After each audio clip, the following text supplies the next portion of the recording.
Muy bien, entremos en materia sobre lo anunciado en el bloque anterior, porque claro, el debate se está circunscribiendo en estas horas en el tamaño del Estado, la decisión del presidente Noboa de disponer la fusión de varias entidades.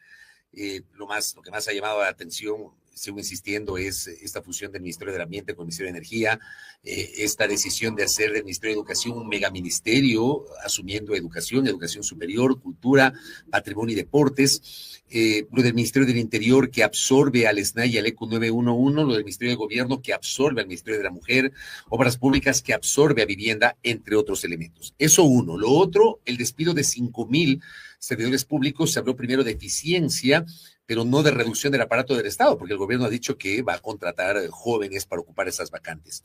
Y en medio de todo esto hay que hablar de la ejecución presupuestaria. Y al respecto hay un trabajo muy interesante que lo vamos a explorar hoy de la Fundación Ciudadanía y Desarrollo a través del Observatorio del Gasto Público que muestra un primer semestre con una inversión crítica, según la Fundación, y un déficit persistente. Quiero agradecer a mis invitados el día de hoy que tienen la gentileza de acompañarnos en esta emisión de Revelaciones. Nos acompaña justamente en nuestro espacio Andrés Altamirano, quien es coordinador de la Fundación Ciudadanía y Desarrollo. Gracias, Andrés. El exministro de Economía y Finanzas, Carlos de la Torre, y el exsecretario de Planificación, Jairón Zamora. Gracias a los tres por acompañarnos. Jairón Merchán, perdón. Gracias a los tres por acompañarnos en esta emisión de nuestro espacio. Quiero empezar con Andrés Altamirano. ¿Cuál es la conclusión a la que arriban ustedes? ¿Cómo hicieron este trabajo de revisión de las cifras de ejecución presupuestaria entre el 1 de enero y el 31 de julio? Bienvenido, buenas noches. Un cordial saludo para ti, Fabricio, y también para los panelistas y para la audiencia que nos acompaña.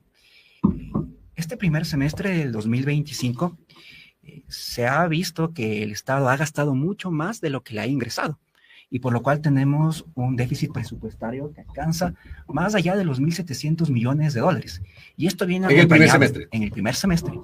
Y esto viene acompañado, Fabricio, de cuentas por pagar de alrededor de 1.600 millones.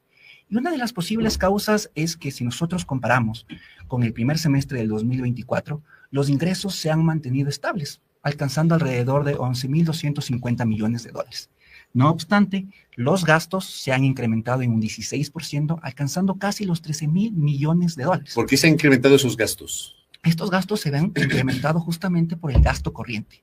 Si nosotros analizamos la estructura del gasto, vemos que el pago de salarios, lo de bienes, servicios y consumos, por ejemplo, los servicios de alquiler, representan el 60% del presupuesto general del Estado. El 20% o 25% más representa pagos de deuda, lo que deja un 15% para lo que es inversión. Entonces, al analizar las cifras del presupuesto, vemos que la gran variable que se ha recortado o quedado rezagada en este primer semestre es la inversión pública.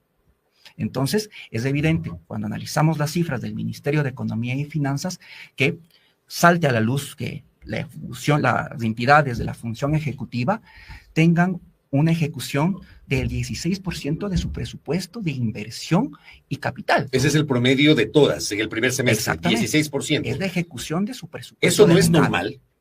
Eso es una cifra bastante alarmante, y mucho más aún cuando desglosamos esto, porque vemos que, por ejemplo, en obras públicas se ha ejecutado el 10%, y vemos que la compra de bienes de larga duración, que son equipos activos, se ha ejecutado el 5%. Entonces, es una cifra alarmante, y mucho más en este contexto en el cual el primer semestre cierra con una cifra de déficit y que el Estado para el segundo semestre va a tener varios inconvenientes, por ejemplo, con la baja del precio del petróleo y mucho más con los cierres que tenemos de los oleoductos que estamos pasando o que hemos pasado en julio. Entonces, lo que queda para el 2025, este segundo semestre, es pensar cómo se va a financiar este déficit y cómo se va a financiar las necesidades que tenemos como ciudadanía. Yo creo que será importante con dos exfuncionarios, tanto en el ámbito de planificación cuanto en el ámbito de economía y finanzas, conocer un poquito su reacción sobre lo que acaba de decir Andrés. Jairón Merchán, ¿es normal esto que acaba de decir Andrés Altamirano en el sentido de que en un semestre se haya ejecutado apenas el 16% del presupuesto fijado para esas instituciones? Buenas noches, Jairón. Buenas noches.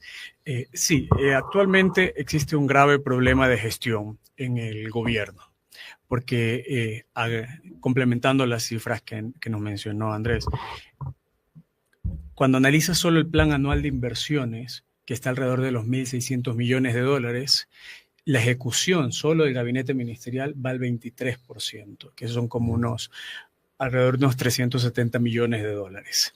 Y ya vamos por la mitad del año, ¿no? Estamos ya en la segunda mitad del año y esto claramente nos quiere decir que los 20 ministros que luego van a pasar a ser 14, tienen graves problemas de gestión y pueden ser múltiples las razones, porque desconocen de gestión pública, porque no les interesa eventualmente ejecutar un ritmo acelerado, pero yo creo que el principal problema es que no existe un sistema integrado de seguimiento de la gestión ministerial. Es decir, no existe un sistema interconectado a nivel de todos los ministerios que se evalúe desde Presidencia de la República para saber, para tomarle el pulso a la ejecución presupuestaria. ¿Ese sistema ha existido en el pasado? En el gobierno anterior, del que yo fui parte, sí existía. Se estaba instalado en la Secretaría Nacional de Planificación y Presidencia tenía claves de acceso para ver en tiempo real, mediante una réplica del Ministerio de Finanzas, cómo se iba gastando los recursos en el tema de inversión.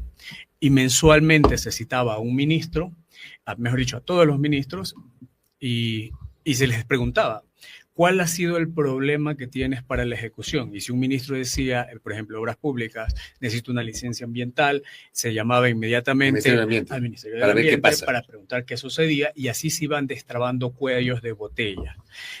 Este nivel de ejecución tan bajo, lo que a mí me dice es que no se da un adecuado seguimiento al gabinete ministerial. En este caso, desde la Secretaría de la Administración Pública y Gabinete es la encargada de hacer este seguimiento, pero las cifras reflejan que no hay un buen seguimiento y hay una lamentable gestión ministerial en cuanto a la ejecución. ¿Cuál es la opinión de Carlos de la Torre sobre esta baja ejecución presupuestaria? Señor economista, bienvenido, buenas noches. Buenas noches, muchas gracias por la invitación. Bueno, no creo que es solo un problema de gestión, es realmente un problema de ingresos. O sea que no hay plata. No hay la plata. Está presupuestado, pero no hay plata. No hay plata, exactamente. Está ahí definido en el papel cuánto se tiene que gastar. Con base a la proyección de lo que se va a recibir el año. Exactamente. Y aquí voy a hacer una lectura fina de los ingresos que ha tenido la caja fiscal en el primer semestre del año 2025. Si nosotros vemos comparado con el mismo periodo del año anterior, son estables. Hay una reducción pequeñísima de un 0.4%, pero tengamos en cuenta que el IVA en 15% ha estado operando todo el año, es decir, desde enero hasta junio hemos tenido un IVA del 15%, pero el año anterior el IVA del 15% solo aplicó desde el mes de abril, es decir, solo el segundo trimestre de ese primer semestre del año 2024. ¿Eso qué quiere decir? Que hay problemas en términos de la recaudación, considerando que el IVA es una de las principales fuentes de ingresos de la caja fiscal. Que además la recaudación es mensual, ¿no? Es mensual, sí. Exactamente. Entonces, esto da cuenta que hay un problema de ingresos. Entonces, evidentemente, este déficit de cerca de 1.700 millones de dólares se lo está cubriendo con recursos que no son parte de los ingresos fiscales directos, sino que eso tiene que ser financiamiento externo. Entonces, simplemente... hablamos de deuda. Se está cubriendo con deuda. Exactamente. Entonces, ¿esto qué significa en última instancia? Que si no hay los recursos, simplemente no se ejecuta. Y en el orden normal del Ministerio de Economía y Finanzas, ¿qué es en qué se gasta primero? Pago de deuda externa. Segunda gasto es nómina y después viene todo lo demás. Y si nosotros vemos ya en el desglose del gasto que han hecho los diferentes ministerios y las diferentes entidades del Ejecutivo, lo que vemos es que donde sí se está cumpliendo más o menos dentro de lo que se esperaría para un primer semestre, lo que tenemos es que sí se está gastando en la nómina, pero no en todo lo demás, principalmente en inversión. Ahí es donde no se está gastando, no hay dinero. Si no hay dinero, entonces dependemos nuevamente del financiamiento externo. Y por eso le pregunto, porque claro, hay quienes asumen que estas medidas adoptadas la semana anterior vienen a ser una suerte de condiciones de los multilaterales para poder recibir recursos frescos y poder cubrir ese déficit. Vamos con algunos datos. A ver, dentro del presupuesto que está prorrogado, es el del 2024, prorrogado a 2025 para la consolidación que tiene para ya el 2025, ¿qué es lo que nosotros vemos? Una necesidad de financiamiento de 10.600 millones de dólares. Y de esos 10.600 millones de dólares, más o menos 5.600 millones de dólares es para cubrir el déficit que se llegaría a tener en todo el año, es decir, hasta el mes de diciembre. Y los otros 5.000 millones es para pagar deuda, es decir, deuda para pagar deuda que se necesita para cubrir una necesidad de financiamiento de 10.600 millones de dólares. Entonces, en definitiva, ¿qué es lo que nosotros tenemos ya en la realidad? Es decir, se tiene que conseguir deuda, pero ¿qué mecanismos de financiamiento existen en este momento? Básicamente los multilaterales, desembolsos del Banco Mundial, algunos desembolsos del BID, el Fondo Monetario Internacional también ha hecho desembolsos, pero es casi a cuentagotas frente a las necesidades que tenemos en este momento. Solo voy a poner otras cifras. A ver, con el Fondo Monetario Internacional se ha firmado un acuerdo por el cual nos iban a entregar 4.000 millones de dólares en el lapso de 4 años, cuando nosotros necesitamos 5.600 en un año. Y de esos 4.000 millones se incrementó en estos últimos días a 5.000, pero tenemos desembolsos que no llegan a 1.000 millones anuales, o apenas llegan a 1.000 millones anuales. Parece que el siguiente es de 600 de 600 millones, cuando la nómina del sector público es 815 millones cada mes. Es decir, en términos del financiamiento que se está obteniendo, no es lo suficiente ni siquiera para cubrir lo que está establecido en el presupuesto general del Estado, y en definitiva no hay los recursos y los ingresos tampoco nos alcanzan, entonces simplemente hay subejecución. Ya le voy a dar la palabra a Andrés, pero quiero pedirle a Jairún Merchán algo que acaba de decir Carlos de la Torre que me parece interesante. O sea, puede ser una hipótesis de que no hay ejecución porque no hay la plata. No, yo discrepo ahí porque ¿por qué, Jairún? A ver. Los ingresos tributarios proyectados para este año son 16.000 millones y eso en promedio te da un ingreso de 1.300 millones anuales. De acuerdo a las estadísticas del SRI, en junio se ha venido cumpliendo esos 1.300 millones de dólares, pero hay que recordar que los ingresos permanentes como tributos son destinados para gastos permanentes, que son sueldos y salarios. Por eso es que no se deja de pagar sueldos y salarios y sí se está cumpliendo. Por el lado de la inversión, en el plan anual de inversiones, que son 1.600 millones de dólares, el 80% viene financiado por financiamiento externo, que son multilaterales básicamente. Entonces, esos recursos que ya están entregados por los multilaterales porque se aseguran desde el inicio las fuentes de financiamiento en el primer trimestre, sí están disponibles. El problema, por eso yo insisto que hay un problema de gestión, porque los recursos entregados por financiamiento externo ya están ahí en el plan anual de inversiones, pero no se ejecutan y es por eso que da un 23% de ejecución en este momento. Entonces, ahí sí no hay excusa que valga, porque este es un gobierno que ya pasó la curva de aprendizaje de año y medio para terminar el periodo del gobierno anterior, claro. Y ahora ya está en su periodo formalmente dicho propio de este gobierno, ¿no? El primer periodo que cuenta para el presidente Noboa, pero ya todo su gabinete, que en la mayoría han sido ratificados, sabe cómo funciona o debería saber cómo funciona su ministerio, los procesos precontractuales, los proyectos de inversión que están incluidos, pero no se materializan resultados concretos. Entonces los recursos están ahí de financiamiento externo, principalmente de multilaterales, pero los ministros no son capaces de ejecutar al ritmo que se necesita. Andrés, de lo que ustedes han revisado de este trabajo que hicieron en el Observatorio del Gasto Público, ¿ustedes pudieron determinar que es un problema de gestión o de alguna manera va de la mano con lo que advierte Carlos de la Torre, que también puede ser un tema de falta de liquidez? Nosotros desde el observatorio en el informe identificamos que existe una inercia en el aumento del gasto del 16%. Y lo que da resultado es un déficit presupuestario. Lo que nos quiere decir ese déficit es que los gastos superan los ingresos. Entonces, ¿qué queremos decir con inercia en el gasto? Que cada año se va subiendo el gasto corriente, ¿sí? Cuando uno revisa los gastos corrientes de hace 5 a 10 años, el gasto corriente tiene una inercia de crecimiento. Entonces, este gasto inercial puede verse en un reflejo del 16% de lo que tenemos actualmente en este año.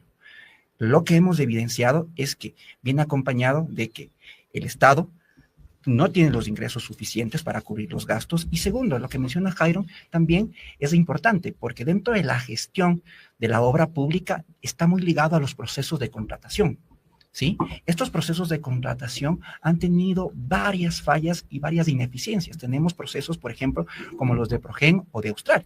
Y aquí quiero recalcar las cifras del Ministerio de Energía, que son preocupantes en la inversión. Solo se ha ejecutado el 5% de este ministerio. Entonces, es una cifra que preocupa y mucho más aún cuando tenemos el fantasma del 2024 sobre los apagones.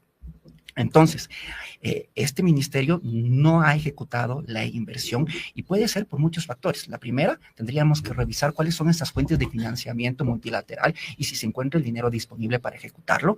Y segundo, es analizar la gestión. si estos procesos de contratación de obra pública se están llevando a cabo.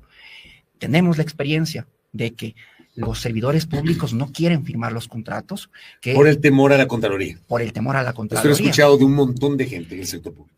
Mucha gente, muchos servidores públicos tienen miedo a ser administradores de contrato y lo que hacen es prolongar los tiempos de un proceso de contratación. Entonces, si tendremos que tener un proceso de obra pública que tendrá que realizarse en 3, 6 o 8 meses, esos procesos a veces tardan mucho más por la ineficiencia que tiene en esta parte el Estado.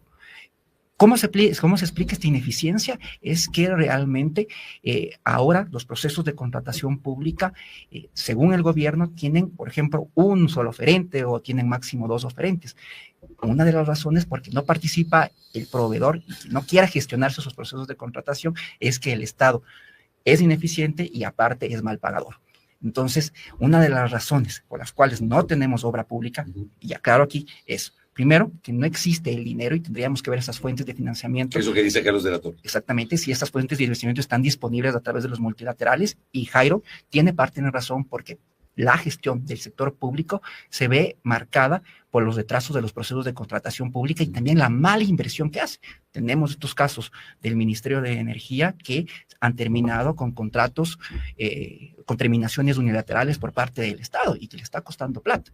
Y el fantasma del 2024 es, tendremos energía para este segundo semestre, ahora que ya comienza la etapa de estiaje. Y sin los contratos de Progen y ATM, ¿no? Sí. Que no han generado medio megavatio. ¿Qué opina Carlos de la Torre? A ver, yo insisto en que en buena parte es un tema de recursos. O sea, sin descartar que también hay un tema de gestión, pero voy a explicar por dónde va la gestión. A ver, cuando se hace el análisis de ejecución presupuestaria, se hace sobre la base de devengado. Es decir, cuando ya finalizan los contratos, pero no quiere decir que necesariamente se han pagado. Ya el uso efectivo de los recursos se puede ver en la cuenta corriente única del Tesoro en el Banco Central del Ecuador y los niveles de esa cuenta en promedio son bastante inferiores a lo que teníamos inclusive en el año 2023. Entonces da cuenta que la liquidez efectiva que tiene el Ministerio de Economía y Finanzas para realizar los pagos de lo que ya se ha devengado, de lo que ya se ha ejecutado, pero no se ha pagado, no son suficientes. Entonces, ¿qué es lo que pasa? Ya desde el manejo, en este caso, ya de lo que son las compras públicas, las contrataciones, lo que se hace es demorarles a propósito. No por un tema de mala gestión, sino que se les empieza a dar largas justamente porque para las que ya se han devengado en este momento no existen los recursos para pagarles y para que esto de alguna manera se pueda ir difuminando en el tiempo y cuando existan más recursos se puede ir completando esta ejecución. Pero es un tema también no por una situación de incompetencia, sino que se gestiona de esta manera los recursos porque no se tiene la liquidez inmediata para poder hacer los pagos si es que se contrata de forma también inmediata. Ahora, lo que nos ha presentado el Observatorio del Gasto Público es una cifra reveladora sobre las entidades que teniendo mayor presupuesto han experimentado una menor ejecución en inversión en capital. Póngame el gráfico, por favor, Esteban. Este gráfico está desarrollado por el Observatorio del Gasto Público. Miren ustedes, Ministerio de Educación 9,37%, Salud 11,86%, Transporte y Obras Públicas no llega al 20%, Defensa Nacional 10%, Energía y Minas no llega al 6%, Ministerio de Interior 13,83%, SNAI, que casi no entra el nombre del SNAI, ¿no? Servicio Nacional de Atención Integral a Personas Adultas Privadas de la Libertad y Adolescentes Infractores, casi 7%, Ministerio del Trabajo 0,20%, Universidad de las Fuerzas Armadas 11,61%, Procuraduría 20,81%, Instituto de Investigación Geológico y Energético 4,39%, la SPOCH 7,55%, la SPOL 14,66%, la Politécnica Nacional 19,13%, la Universidad Regional Amazónica 3,43%, la Universidad de Cuenca 2,55%, la Estatal Amazónica 8,83%, el Consejo de Gobierno del Régimen Especial de Galápagos 12,50%, y en este gráfico consta el Instituto Nacional de Economía Popular y Solidaria 4,81%. Gracias. ¿Cómo analiza usted, Jairón, este gráfico con estas cifras que nos ha presentado el Observatorio del Gasto Público? Bueno, las cifras son claras y creo que coincidimos en los valores porque la fuente es la misma, el Ministerio de Economía y Finanzas. Y de nuevo... Y ahí no amerita, digamos, no hay cómo tergiversar sobre las cifras. Ahí están los datos duros. Las cifras son las que son y están publicadas. Yo de nuevo quiero repetir que hay serios problemas de gestión. O sea, no se explica que el Ministerio de Energía y Minas tenga una ejecución del 5%. Cuando tienes proyectos que vienen incluso por el hecho, como decía Carlos, por ser un presupuesto prorrogado, se copió idéntico del 2024 al 2025, incluidos los proyectos de inversión, salvo hay uno nuevo que quieran colar. Entonces, la ministra Manzano, en este caso, ella ya sabía cuáles son sus proyectos de inversión porque es el mismo presupuesto del año pasado. Entonces, si hay un problema ahí dentro del funcionariado que no quiere firmar o algo por el estilo, debería hacer los cambios necesarios para poder acelerar la gestión. Y hay proyectos de electrificación de 160 millones de dólares en los que no se ha ejecutado un solo dólar. Y ahí, bueno, yo quisiera saber qué va a pasar en el último trimestre del año si es que tenemos problemas con la generación eléctrica, porque la única responsable va a ser la cabeza del ministerio, y así con todos los 20 ministerios. No puedes decir, echarle la culpa solo al funcionario cuando la cabeza no se preocupa de darle un buen seguimiento a cómo actúan esos funcionarios. Y además, como tú dijiste en la introducción, ahora ya tienen herramientas para desvincular funcionarios. Si está bien o está mal, eso es otro debate, pero la herramienta jurídica ya está. Y es la ley de integridad pública. Sí, y el acuerdo ministerial del Ministerio de Trabajo que te dice cómo hacer las desvinculaciones. Entonces, si hay funcionarios que no quieren remar, por decirlo así, hacia adelante para que la ejecución se dé a buen ritmo, bueno, existen las herramientas legales hoy por hoy para cambiar esos funcionarios. Entonces, tienes todo el segundo semestre para ver qué excusas aparecen en la gestión ministerial, porque ya la recaudación sigue a buen ritmo, se está recaudando, los ingresos petroleros han caído un poco justamente por la paralización del SOTE, los ingresos mineros recién están creciendo. Pero los de los dos proyectos de minería a gran escala. Sí, digamos, ahí, están en Zamora. Las cifras de Zamora Chinchipe son envidiables en cuanto a la situación económica y tributaria, ¿no? Sí, y hay una dinamización del sector de la construcción en Zamora también debido a eso. Entonces, como te decía, si en el segundo semestre la ejecución no avanza a buen ritmo, vamos a ver de manera clara que los ministros no tienen la capacidad de gestión.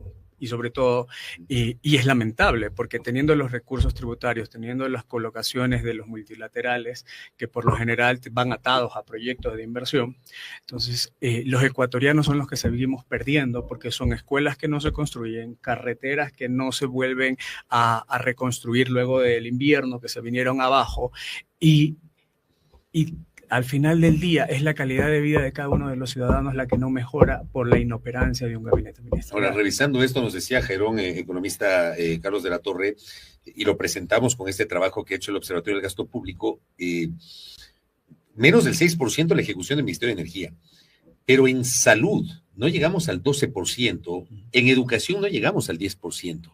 ¿Cómo le suena a usted esto?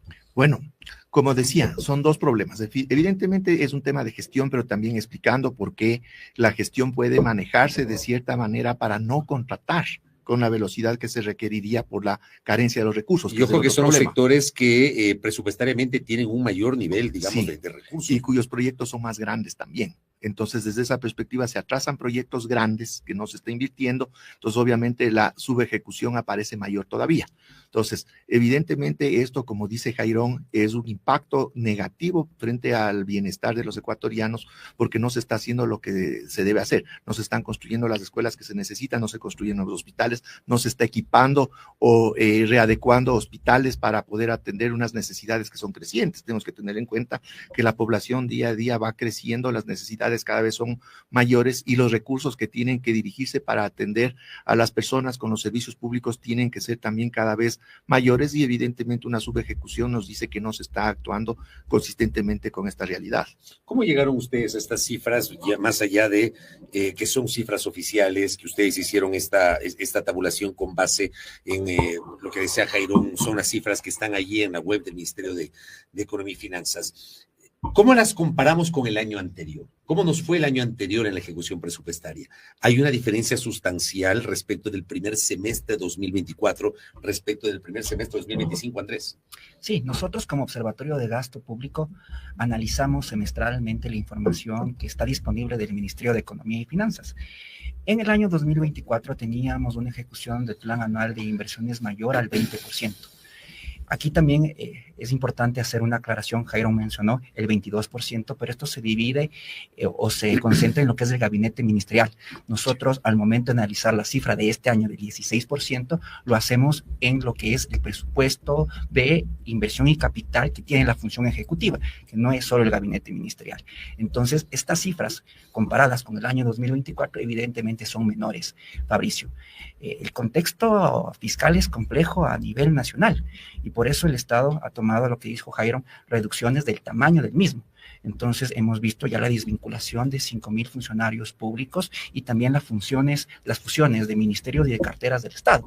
Entonces, esto plantea oportunidades y riesgos. La oportunidad es tratar de disminuir el déficit fiscal que tenemos. Va a haber ahorro de gasto corriente, va a haber ahorro por gasto de alquileres, de servicios.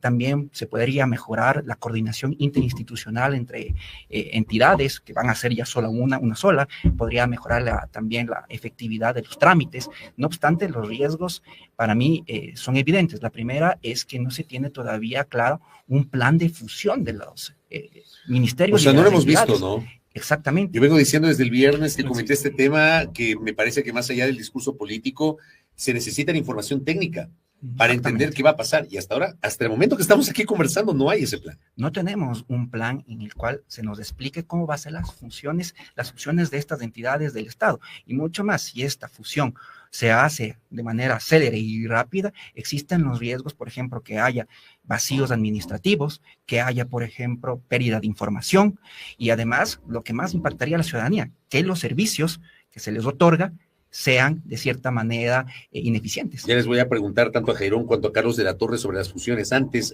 Andrés, antes de ir a la pausa rapidito, yo en la mañana cuando comenté este tema en mi espacio de radio, recibí un mensaje de un técnico y me decía: aunque los datos de la ejecución presupuestaria son ciertos y sin tratar de justificar la ineficiencia y peor el abandono de lo público, debe tomarse en cuenta que en el registro presupuestario se considera ejecución cuando los contratos han terminado y se han cerrado, es decir, no se consideran anticipos ni pagos parciales. Por esto y debido al ciclo de los proyectos en el sector público y su desarrollo a lo largo del año o años para intervenciones multianuales, planificación, contratación, ejecución y cierre, los niveles de ejecución aumentan significativamente hacia el final del periodo fiscal.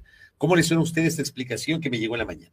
Sí, realmente, como ya lo dijo Carlos, los contratos que ya se concluyen se los va al presupuesto devengado. No obstante, la planificación de un proceso de contratación pública se lo hace desde el año pasado. Por eso tenemos un plan anual de contrataciones que se publica cada 15 de enero. Entonces, toda la etapa preparatoria de un proceso de contratación ya viene alistándose con mucho tiempo atrás. Entonces, esta ejecución de los procesos contractuales se tiene que hacer durante el año.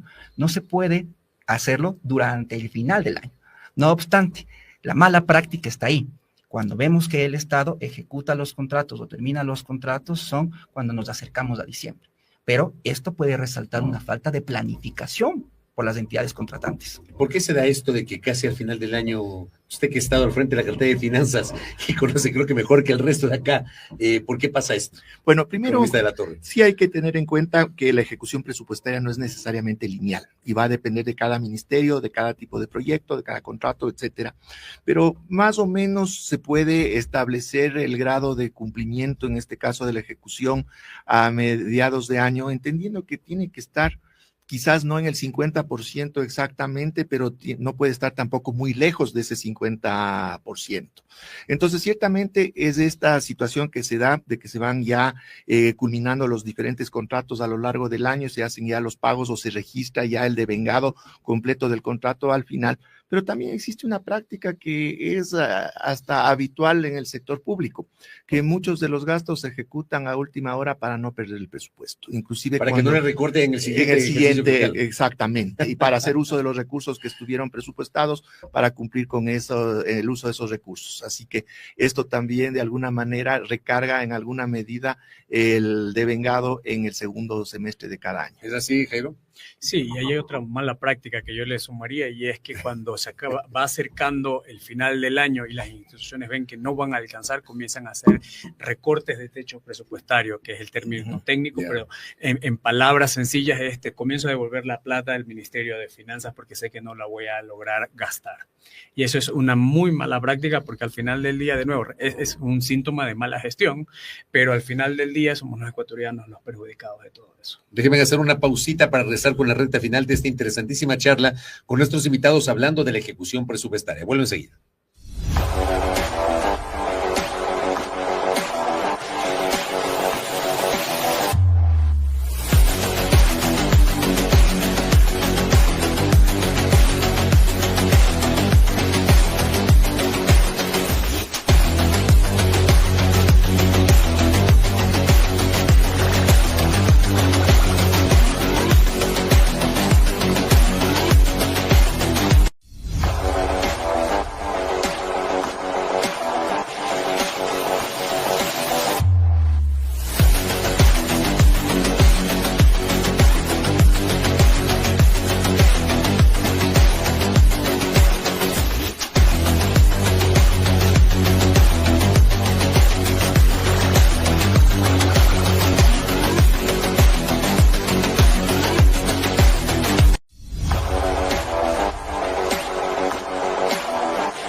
A ver, seguimos. Andrés, en el bloque anterior ya mencionó el tema de las fusiones. Y ahí quiero pedirles tanto a Jairón cuanto a Carlos de la Torre su opinión sobre estas decisiones que han sido adoptadas.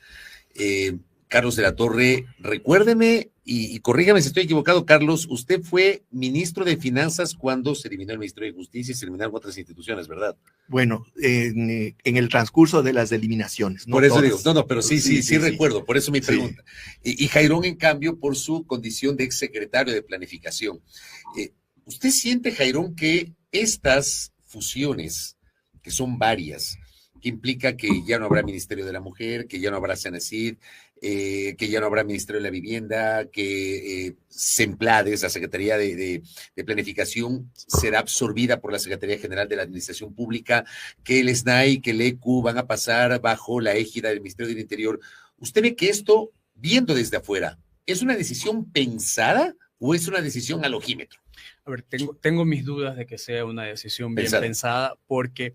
A ver, para ponernos en contexto, en el Ecuador no es la primera vez que se hace un proceso masivo, por decirlo así, de fusiones o de decisiones de instituciones públicas. Pasó en el gobierno del expresidente Correa, pero a diferencia de ese periodo, también pasó en el gobierno de Lenín Moreno, pero a diferencia de lo que se está haciendo actual, por ejemplo, en el gobierno del presidente Correa se emitió una norma técnica para ver cómo se iban a hacer esas fusiones, que la firmaba el ministro de Finanzas, el secretario nacional de Planificación, el ministro de Trabajo y el secretario de la Administración Pública. Entonces había una directriz que venía desde presidencia, porque se emitió desde presidencia, y tú ya sabías cómo iba a ser todo el proceso. Es decir, las reglas del juego al menos estaban claras y tú sabías cómo se iban a hacer las decisiones o las fusiones. Hoy por hoy, y yo creo que es lo que ha generado tanto ruido, es que a la ciudadanía no se le comunica cómo va a ser el proceso, y más allá de la ciudadanía, a los 600.000 funcionarios públicos tampoco se les ha dicho, o a las cabezas de los ministerios, cómo es el proceso, cuáles son las reglas, cuál es el paso a paso,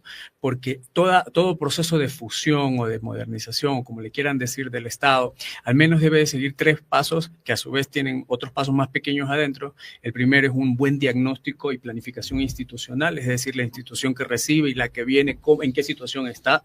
Luego, un sistema de monitoreo que en su momento se llamaba GPR, cuando nació esta norma técnica que yo les menciono, y ahí se analizaba los procesos, porque son los procesos los que dan forma a las instituciones y no a las instituciones a los procesos. Y eso se ve analizando competencias, funciones, atribuciones legales sobre todo. Y al final viene la optimización del talento humano. Una vez que tú tienes el diseño institucional ya listo, con los 2 pasos previos. Sabemos cuántas personas necesitamos.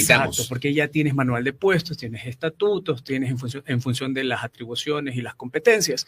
Y ahí tú dices, ok, para todo esto voy a necesitar, qué sé yo, 500,000 de funcionarios. Entonces me están sobrando 100,000, porque actualmente son 600,000. Entonces esos 100,000, por duplicidad de funciones, por cualquier otra razón, necesitan salir del Estado, ¿no? Entonces, hoy por hoy no sabemos cuál va a ser el proceso ni cómo se lo va a hacer de manera estructurada. Y por el otro lado de la moneda, si te lanzas en un proceso de fusión a larga escala, necesitas hacer reformas estructurales para que el sector privado tenga la capacidad de absorber a esos funcionarios que van a dejar el sector público. Y de nuevo, vemos que al menos en casi los 2 años y más de gestión de este gobierno, no hemos tenido reformas estructurales profundas que dinamicen la economía y sobre todo el mercado laboral para que el sector privado tenga las condiciones necesarias para absorber gran parte de los empleados públicos que eventualmente pueden estar saliendo del sector. Es decir, ninguna de las leyes económicas, creo que fueron 5 o 6 del periodo de transición, ni las 3 anteriores ya aprobadas por actual asamblea tienen que ver con esta dinamización del mercado laboral. No, ninguna. No ha habido una reforma laboral profunda. La última ley que se pasó fue en el gobierno del presidente Lenín Moreno. En el gobierno del presidente Lasso no hubo ninguna reforma laboral al respecto, al menos profunda o estructural, y este gobierno no ha hecho nada al respecto. Entonces, la ciudadanía está expectante de saber, bueno, ya, si en pos de la eficiencia, que es lo que nos están diciendo, que se está haciendo todo esto, y también de un comentario al respecto, bueno, ¿qué va a pasar con todas estas personas? Porque estas personas son ecuatorianos también, tienen familias, tienen responsabilidades, tienen que asumir gastos, pero el sector privado, recordemos que en el mercado laboral, 3 de cada 10 ecuatorianos tienen empleo adecuado, el resto está en empleos no adecuados, en el desempleo, y eso no ha cambiado. Entonces, ¿qué vamos a hacer? Y luego, si nos hablan de eficiencia, no nos han dicho cuáles son los parámetros de eficiencia que se van a utilizar para optimizar la gestión en el sector público. Te pongo un ejemplo. Un indicador de impacto y de eficiencia puede ser el tiempo promedio que te tardas en sacar una cédula o un pasaporte. Entonces, no nos han dicho cuáles van a ser esos indicadores de eficiencia en todas las carteras de Estado para decir, ok, hay un plan estructurado, vamos a llegar allá, este es el punto de partida y a lo largo de los meses le van a dar seguimiento de esta manera. No se ha dicho nada de eso y yo creo que es lo que ha generado gran incertidumbre y caos en estos últimos días. ¿Cuánto se puede ahorrar, Carlos de la Torre, el país, si es que es así? Con esta reducción, de acuerdo al porcentaje que ha dado el gobierno, del 41% de los ministerios y secretarías, que se reduce de 20 a 14 y que se reducen de 9 a 3 a secretarías. Bueno, eso estaría en la medida del gasto que se reduzca en términos de remuneraciones a los servidores que dejen de participar, si es que en estas hablamos fusiones, de que si esas fusiones se traducen en despidos. Despidos, sí que se traduce. Pero ahora vamos con datos. ¿Cuál es la preocupación? Que quizás esto es solo una parte o es una narrativa de algo más complicado que se va a venir en los siguientes años. Tenemos ahí el plan de consolidación fiscal que se llegó a un acuerdo con el Fondo Monetario Internacional, que establece que las remuneraciones del sector público, y aquí estoy hablando de todo el sector público, incluidas las empresas públicas y no solamente lo que es el gobierno central, se establece un 1.2% del PIB de reducción. ¿Eso qué quiere decir? Que para el PIB nominal del año 2028 estamos hablando de unos 1.500, 1.600 millones de dólares. Y con las cifras actuales, ¿qué significa esto? En términos de servidores públicos que tendrían que ser separados. Si le medimos solo desde esa perspectiva, estaríamos hablando de 70,000 servidores públicos que tendrían que ser separados hasta el año 2028. Quizás no va a ser un número tan grande, pero es un número importante el que se podría dar hasta el año 2028, porque también podría haber ajustes salariales.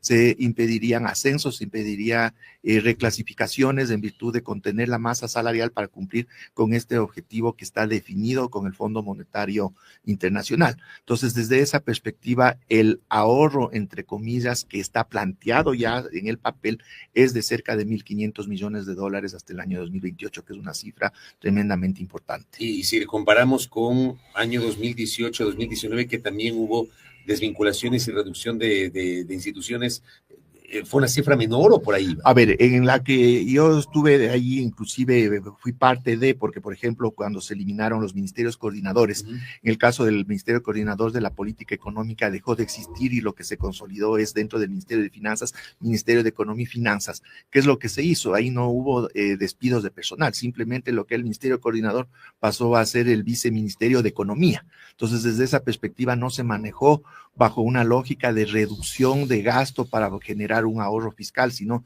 desde una reconfiguración institucional bajo otra lógica que ya no operaba a partir de los ministerios coordinadores. De ahí lo del Ministerio de Justicia, eso sí ya operó con otra lógica más bien política y no técnica. Claro, y en lo posterior, incluso el presidente Moreno en 2019 hablaba de que salieron 23,000 servidores públicos y hablaba de que se eliminaron asesores, etcétera. Eso no pasó en su tiempo. No, no pasó en el tiempo, porque ahí también tengo que comentar. Sí estaba preveyéndose una reducción de servidores públicos, pero eso también implica un costo. ¿Por qué? Por las indemnizaciones. Por las indemnizaciones, sí, exactamente. Y para el cálculo que se hizo en su momento de los 23,000 que luego salieron, se necesitaba cerca de 400 millones de dólares solo para pagar las indemnizaciones de los que salían. Pero enseguida los organismos multilaterales se ofrecieron para dar los créditos para el pago de esas indemnizaciones con tal de que se recorte el tamaño de la masa salarial.